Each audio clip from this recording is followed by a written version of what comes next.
Hi, welcome back. In this week's chapter assignment, we're going to continue learning how to improve a paragraph. In particular, we're going to talk about some techniques for making your paragraph more clear, more concise, and in general, just easier for your readers to understand what you're saying. One way to make your paragraph more concise is to simply delete, or as I like to say, weed out, any details that are not directly related to the topic sentence of your paragraph. As you start doing more writing, you'll discover that in the early stages of composition, it's easy to drift from your main topic. This is not really a problem in the beginning stages of your first draft because it's always good to get a lot of ideas down on paper as quickly as you can. Just keep in mind that later on, you'll probably want to weed out some of these ideas to make your paragraph more concise. Another way to improve your paragraph is to arrange your supporting details in a logical order. This will make your writing much easier for a reader to comprehend and follow along. First, let's take a look at how to delete unrelated details in a paragraph. Here's an example of a first draft that I wrote for this week's writing assignment. This is called a process paragraph where I explain to a reader how to research bicycles before making a purchase. My main point or topic sentence is, shopping for a new bicycle starts at home. From here I go right into the body sentences of the paragraph. Before you visit your local bike shop, think about which road surface on which you'll spend most of your time riding. Does this sound like it's directly related to the topic sentence? I think it does. How about the next sentence? Some bike shops provide free tune-ups for new customers. Now, this sentence is certainly related to bicycles, but it really doesn't have anything to do with my topic sentence, which is all about shopping for a bike. So I'm going to highlight this as a possible deletion. How about the next sentence? Will you be riding on city streets, paved bike paths, or off-road trails? Since this is a question that people should ask themselves before buying a bike, I'm going to say that yes, this supporting detail is very much related to the topic sentence. How about the next sentence? Then research how bikes are designed for specific road surfaces. Again, this sentence is very much related to the topic sentence, so it also stays. How about, most cities have detailed maps of bike paths in your area. Now this sentence is about biking, but it's not directly related to my topic sentence, so I'll highlight this as a possible deletion. How about this sentence? You will discover that manufacturers offer a variety of bicycle styles. The sentence is talking about bicycle manufacturers, so it's definitely related to my topic sentence about shopping for bikes, so it stays. Now let's go ahead and delete the questionable sentences and see how the paragraph looks. Shopping for a new bicycle starts at home. Before you visit your local bike shop, think about which road surface on which you'll spend most of your time riding. Will you be riding on city streets, paved bike paths, or off-road trails? Then research how bikes are designed for specific road surfaces. You will discover that manufacturers offer a variety of bicycle styles. That sounds much better. Now let's take a look at how organization can help make your paragraph more clear and concise. Now keep in mind that a paragraph can be organized in 3 different ways. You can organize a paragraph by time, you can organize a paragraph by space, and you can organize a paragraph by importance. Let's take a closer look at each of these. When we organize by time, we're talking about a paragraph that explains a sequence of events, or in other words, a paragraph that tells a story. This should sound familiar to you since this is exactly what you did when you wrote your narration paragraph earlier in this course. And if you recall, the assignment asked you to use certain transition words in sentences like after, before, during, finally. Organizing your paragraph by time is the perfect choice when writing about anything that includes a sequence of events. When we organize by space, we're talking about a paragraph that describes a place, a person, or a thing. The paragraph often refers to the senses in its supporting details, like how something looks, sounds, or smells. When we organize by importance, we're talking about a paragraph that makes its point gradually, by starting with the smaller details first and then building up to the most important detail at the end. Organizing your paragraph by importance is the perfect choice when writing to persuade or convince a reader to see your point of view. In writing and composition terms, this is called an argument. This type of paragraph also uses specific transition words to help the reader understand what the author is talking about, like above all, more important, one reason, and especially. In your textbook, you'll find some great examples for improving your paragraph using the techniques I've just mentioned. For this week's reading assignment, I have an essay by Leila Ajaralu. Ajaralu is a product designer and an environmental strategist, which means her work is all about getting businesses and government agencies to think about sustainability when creating new products and services. You'll learn more about what that means when you read her essay.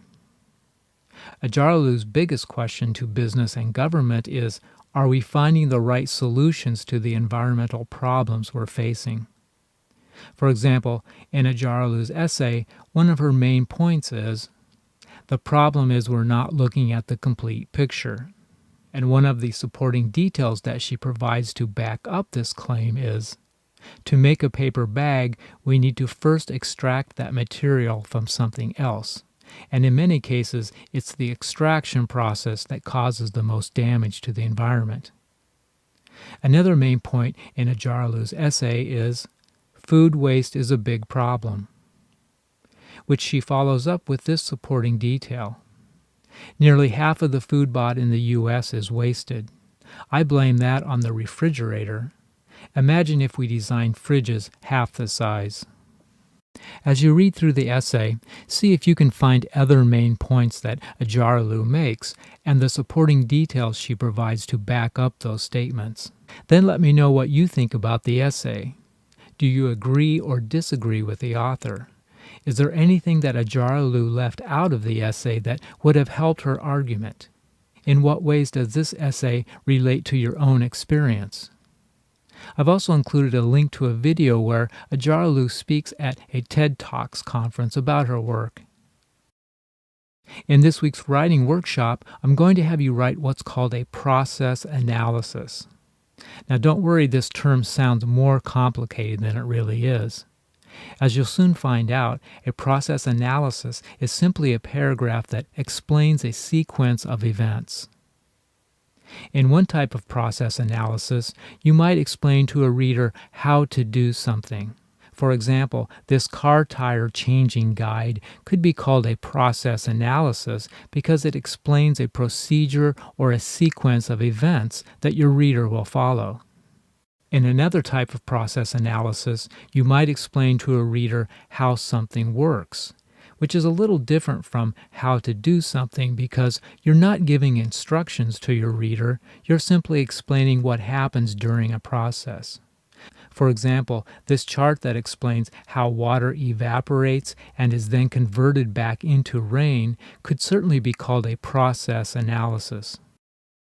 For this assignment, I want you to write a paragraph for each type of process analysis I just mentioned. Let's call the How to Do Something paragraph Part 1 and the How Something Works paragraph Part 2. In Part 1, you'll be explaining a procedure for your readers to follow. It should be a sequence of events that takes them from a starting point to a completion point. Your How to Do Something paragraph should be written in what's called the second-person voice, which I'll explain in more detail in this week's grammar workshop. In Part 2, you'll be explaining a process for your readers to better understand. It should also explain a sequence of events from beginning to end. Your How Something Works paragraph should be written in what's called the third-person voice, which I'll also explain in this week's grammar workshop. Be sure to take a look at the samples I've provided here for both a how to do something paragraph and a how something works paragraph. The first step in writing your process paragraph is to decide on a topic and then write a topic sentence. Here are a few tips to help you get started. First, choose a topic that you are familiar with. Obviously, this will make the assignment easier to complete. Be sure to choose a topic that includes a sequence. If your topic doesn't show your reader how to do something or how something works, then it's not really a process analysis. Finally, avoid topics that are too large to cover in one paragraph. It's important that you choose something that can be explained in 8 to 10 sentences. Let's take a closer look at what I mean by choosing a topic that includes a sequence. In my sample paragraph for how to do something, I explain to readers the steps they should take when shopping for a new bicycle. The first topic sentence I wrote for my paragraph sounded like this: the best places to shop for a new bicycle. Now, this sentence is certainly related to the topic of shopping for bicycles, but it implies that my paragraph is mostly about reviewing local bike shops. That's not really the purpose of my paragraph, so I'm going to rewrite this topic sentence to show readers that I'll be explaining step by step how to do something. Shopping for a new bicycle begins at home.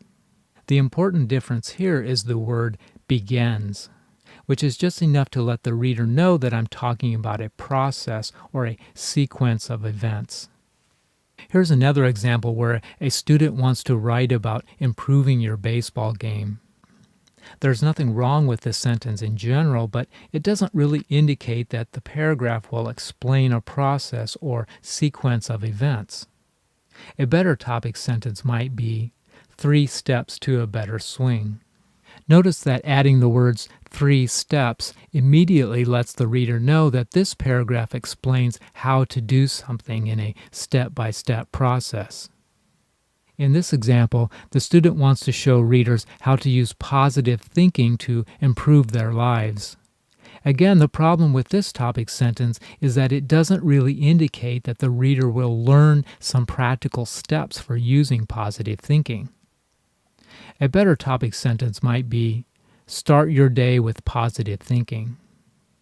Notice how the words start your day immediately show the reader that your paragraph is about a process or a sequence of events.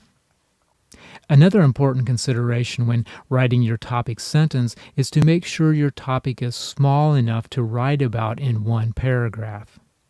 For example, this topic sentence, the 5 stages of building a house, might be fine for a full-length article or even a book, but the topic is much too large for a single paragraph.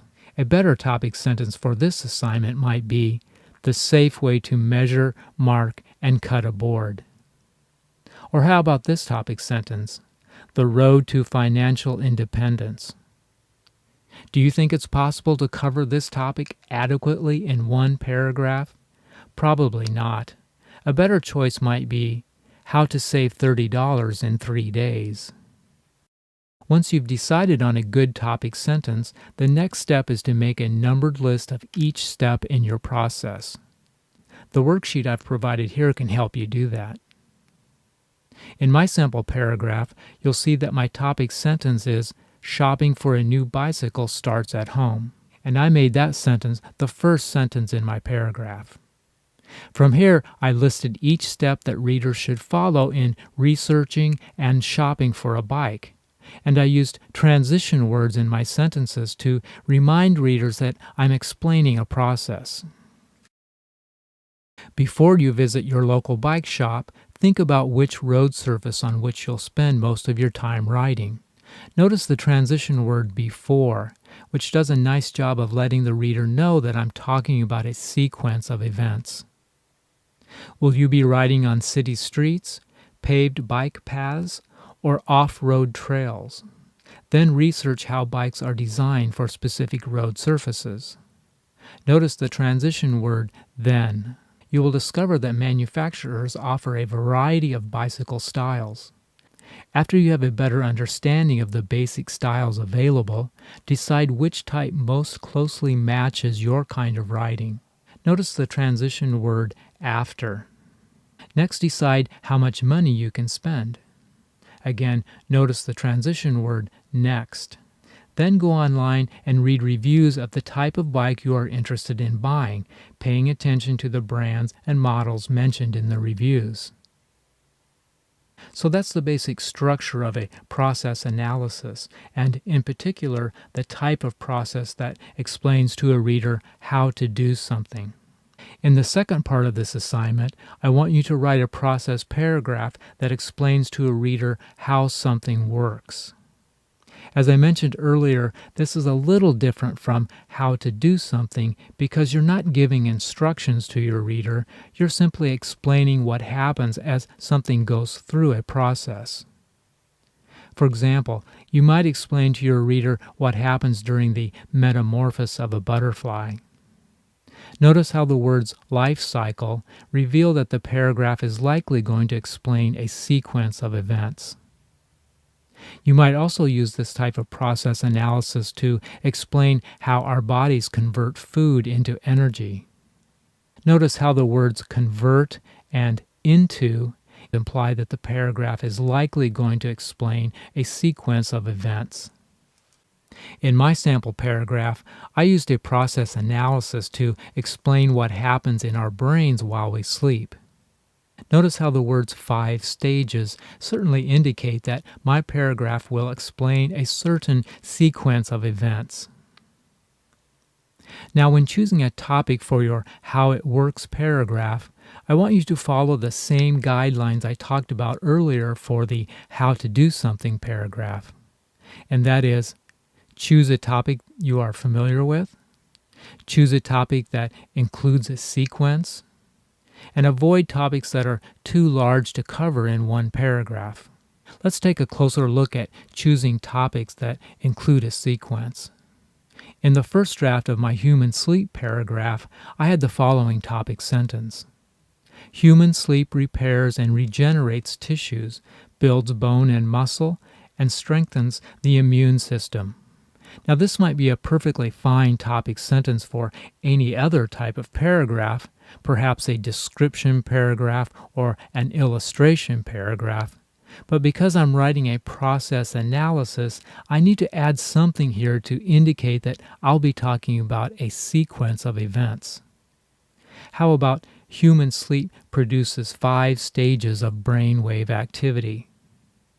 Notice how the words 5 stages immediately lets a reader know that I'm talking about a process. Or how about friendships found in college often last a lifetime? Again, this is a perfectly fine topic sentence for some other type of paragraph, but because in this paragraph I want to explain how something works, I need to add something to indicate a process or sequence of events. Friendships that start in college go through many stages during a lifetime. That's better. Notice how the words start, go through, and stages definitely let a reader know that this paragraph will be explaining a process. Another important thing to consider when writing your How Something Works paragraph is to avoid choosing a topic that is too large to adequately explain in one paragraph.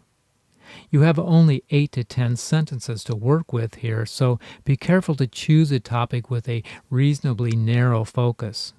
For example, in this topic sentence, the 3 ages of dinosaurs include the Triassic, Jurassic, and Cretaceous periods. This subject is far too large to explain adequately in just one paragraph. A better, more narrow sentence might be, dinosaur eggs follow an incubation period similar to modern-day birds. Do you see the difference here? How about how laws are made through the legislative process? Again, this is far too large of a subject to cover in just one paragraph. A better choice might be, what happens when the president vetoes a bill? Be sure to take a look at both the sample paragraphs I've provided you in this module. These are both good examples of the type of writing I'm looking for in this assignment. The grammar workshop for this week is all about writing in a particular point of view or voice. Point of view is the way in which an author speaks to a reader, and there are three basic types of point of view that an author might use: first person, second person, and third person. In first-person writing, an author speaks as if he or she is having a face-to-face conversation with a reader. This type of writing includes words like I and we, often placed at the beginning of a sentence. In second-person writing, an author also speaks directly to a reader, but without referring to himself or herself in the conversation. This type of writing includes words like you and your, again, often placed at the beginning of a sentence. In third-person writing, an author speaks to no one directly, but refers to people, places, and things with words like he or she or it. So why is this important, and what does all this have to do with this week's module? Well, different kinds of writing call for different points of view. For example, authors who write memoirs about their lives are likely to have a book that includes a lot of the words I and me. That's first-person voice, and it makes good sense to use this point of view when writing about yourself. Authors who write instructions for readers to follow are likely to use the words you and your in many of the sentences. That's second-person voice, and it makes good sense to use this point of view when telling a reader how to do something. On the other hand, authors who write primarily to share information usually don't refer to themselves or the reader. Instead, these authors focus primarily on the subject, using words like he, she, it, or simply the name of the person, place, or thing that they are writing about. That's third-person voice, and it makes good sense to use this point of view when explaining how something works. Now, a common mistake that beginning writers often make is to combine the different voices in one paragraph. This can result in a very confusing and awkward-sounding paragraph. For example, see if you can spot the inconsistencies in point of view as I read through this paragraph. I like to travel, but I often have trouble at airports. You never know if your departure might be delayed, which can make you late for a connecting flight. Airlines often delay or cancel flights due to poor weather conditions. Sometimes I think flight delays have nothing to do with the weather. Did you notice that some sentences begin with the word I, while others begin with the word you? And other sentences simply begin with the subject the author is talking about. This is a good example of a paragraph that contains three different points of view. The author starts the paragraph in first-person voice, using the word I, then switches to second-person voice, using the words you and your. The next sentence is in third-person voice because it refers to the subject of the paragraph only. This is followed by another sentence in first person, using the word I. The mixed voice here can be easily corrected by simply choosing one point of view to use throughout the entire paragraph. For example, using first-person voice, the paragraph might read like this: I like to travel, but I often have trouble at airports. I never know if my departure might be delayed, which can make me late for a connecting flight. I often see airlines delay or cancel flights due to poor weather conditions, but I wonder if some flight delays have nothing to do with weather. Or using second-person voice, the paragraph might read like this: If you like to travel, you know that trouble can sometimes be waiting for you at the airport. It's hard to know if your departure might be delayed, which can make you late for a connecting flight. You'll often see airlines delay or cancel flights due to poor weather conditions, but you might wonder if some flight delays have anything to do with weather. Or how about third-person voice? In this case, the paragraph might read like this: Trouble can often be waiting for travelers at the airport. departure flights can unexpectedly be delayed, causing passengers to be late for connecting flights. Although airlines might blame the weather for delayed or canceled flights, travelers often question if some flight delays really have anything to do with the weather. Do you see the differences here in these three examples? Hopefully you've noticed that second person and third person voice are exactly the types of writing that I want you to use in the assignments for this week. The how to do something paragraph and the how something works paragraph. And to help you get some practice in identifying the different points of view, I have a worksheet I'd like you to complete. Well, that's it for this week. If you have any questions about the assignments, please be sure to contact me through the Angel Course mail page. Have a good week, and I'll see you again in the next module.